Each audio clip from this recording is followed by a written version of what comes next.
Miyembro ng Communist Terrorist Group ang mas piniling mamuhay ng tahimik sa ilalim ng pangangalaga ng pamahalaan sa Zamboanga del Sur.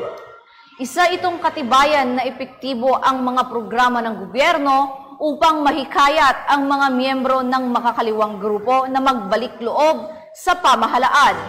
Ang ulat mula kay Patrol Woman Jean Primitiva. Nagbalik loob ang dalawang miyembro ng Communist Terrorist Group sa pamahalaan sa Purok 4, Barangay Pisopungan, Midsalip, Zamboanga del Sur nito lamang ika-17 ng Abril 2024.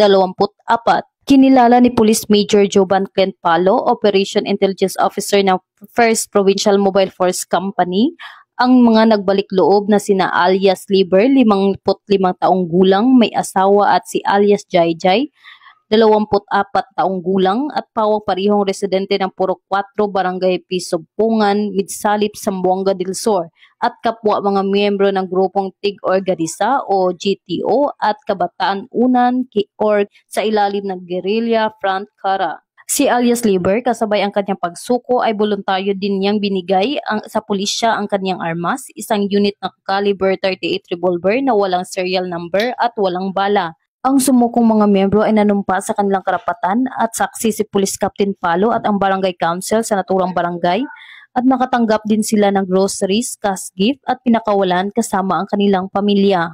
Dahil rito, hinimok pa ni Police Captain Palo ang natitirang miyembro ng CTG na sumuko at gamitin ang tulong na inaalok ng gobyerno sa pamamagitan ng Enhanced Comprehensive Local Integration Program at iba pang programa na kasakulukuyang administrasyon upang matulungan silang magkaroon ng bagong pananaw at mapayapang pamumuhay kasama ang kanilang pamilya tungo sa maunlad na bagong Pilipinas.